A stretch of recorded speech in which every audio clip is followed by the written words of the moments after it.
Pumunta sa banyo ang babaeng ito, ngunit humihigpit ng humihigpit ang kanyang pantalon na maong, natakot ang babae at patuloy na nagpupumiglas. Ngunit sa sumunod na segundo ay nabigla ang babae hanggang sa mapaslang ng pantalon.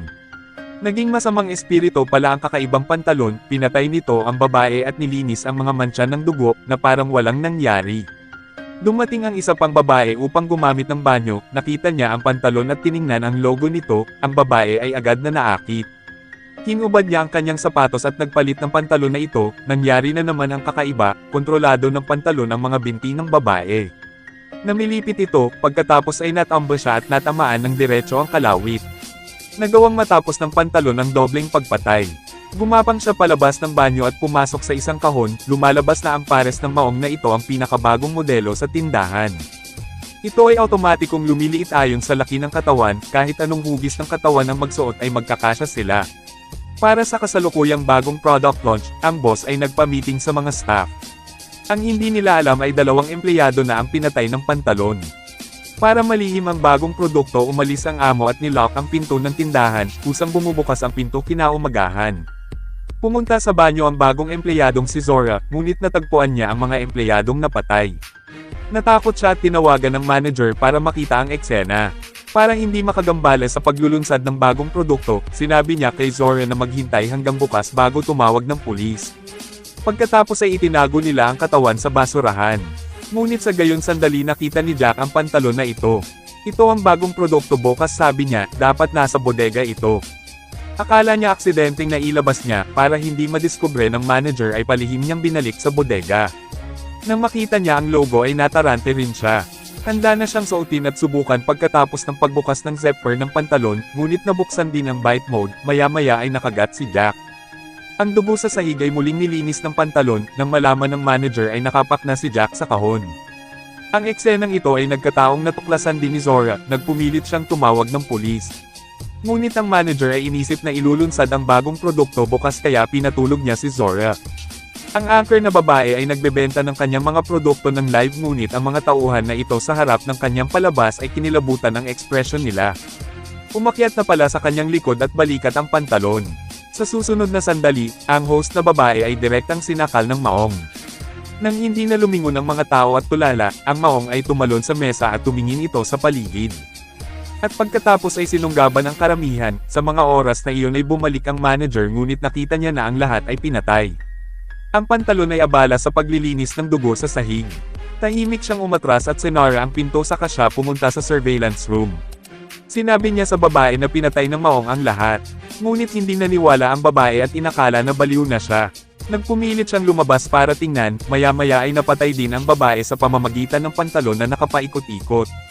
Sa sandaling iyon ay nakakita siya ng bagong target at sumilip siya sa likod ng babaeng Indian. At akmang aatake na siya, ang Indian na kanta ay nagsimulang tumugtog, tumayo si pantalon at talagang sumayaw sa ritmo ng musika at lahat ng ito ay nakuhanan ng kamera ng babaeng galit. Tumawag ang babaeng Indian sa telepono at umalis. Ito rin ay magbibigay daan sa kanya upang makatakas sa isang sakuna. Pagkatapos ay pumunta ang maong na pantalon sa plastik na modelo, gumamit siya ng dugo para maglagay ng pulang tuldok sa ulo. Sa sandaling iyon nagising si Zora na nakatingin sa bakanteng bulwagan at kanyang kinuha ang kamera sa sahig. Nalaman niyang ang mamamatay tao ay isang pares ng maong. Nadatnan niya ang Indian na babae at pinakita niya ang footage sa camera. Nagpasya silang umalis sa lugar, ngunit dahil sa lihim ng kaganapan ay nakalock ang pinto. Pumunta sila sa surveillance room at naroon din ang manager, at doon na sila sinundan ng maong, galit na binabasag ang pinto, dahil sa video na nakita nilang sumasayaw ang pantalon ay nagpatugtog sila ng mga Indian songs sa radyo.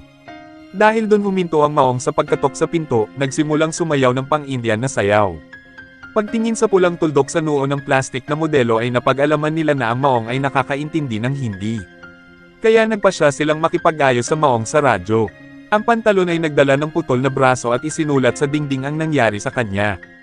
Isa itong kakaibang pares ng pantalon, hindi lang nakakapatay ng tao, nililinis pa nito ang sarili niyang kalat. Ang pinakakakaiba ay marunong din itong sumayaw ng Indian dance. Ito pala ay gawa sa bagong uri ng bulak. Isang batang babae na pumitas ng bulak ang nahulog sa cotton machine nang hindi sinasadya, kaya nawala ang kanyang buhay. Ang kanyang laman at dugo ay pinagsama sa bulak na ginawang isang pares ng pantalon. Ang kamatayan ng batang babae ay itinago ng kumpanya. Naawa si Zore sa Maong, lumabas sila ng pinto at nagpasyang tulungan siyang makamit ang hustisya. Sa sandaling iyon naglabas ng fire extinguisher si manager at nagsimulang mag-spray. Ang Maong ay tumalikod at tumakas at hindi na nagtitiwala sa mga tao kaya pinutol niya ang supply ng kuryente. Lahat ng Maong nagawa sa bulak ay sumanib sa laman at dugo ng dalaga, sa sandaling ito nabuhay ang lahat, natakot din ang manager at muling tumakbo pabalik sa monitoring room. Sinubukan ni Zora at ng iba pa na ipagpatuloy ang pakikipagnegosasyon sa Maong kasunod ng bahid ng dugo. May nakita silang grupo ng Maong na naglilinis ng dugo. Sa sobrang takot nila ay sinubukan nilang tumakas mula sa bodega ngunit biglang lumitaw ang manager na nilock ang pinto ng bodega at tinakot sila para makuha niya ang camera. Ayaw niyang lumabas ang kwento. Pero hindi nagpaawat sina Zora at ang iba, dumiretso sila pabalik sa bodega at nagtago. Para makuha ang camera, kinailangan silang sundan ng manager sa pamamagitan ng walkie-talkie ay mabilis niyang hinanap ang Indian na dalaga at pinatay. Kinuha niya ang camera ngunit nakita niyang wala sa loob ang memory card. Samantala, dumating na yung army ng pantalon sa bodega, maingat na naglakad si Zore pero nahanap siya ng manager, sinakal siya ng manager at nahimatay. At nahanap din ng army ng pantalon yung manager. Tumalon sila sa kanya, hindi rin nagtagal maging tambak ng buto ang manager. Nagising si Zora at pumunta sa lobby. Natagpuan niya ang hukbo ng mga Maong na nakatayo ng maayos, nakiusap siya sa Maong na itigil ang pagpatay sa mga inosenteng tao. Ngunit hindi nakinig ang Maong. Madaling araw na at nagbukas ang mga pinto, sinubukan ni Zora na pigilan ang mga taong papasok, upang manatili sila mula sa labas, ngunit siya ay itinulak diretso sa sahig.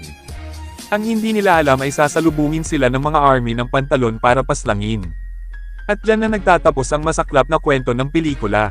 Ni hindi man lang napuksa ang mga pantalon na pumapatay. Baka balak pa ng director na gawa ng part 2 ang movie. Maraming salamat sa panunood. Hanggang sa muli, goodbye.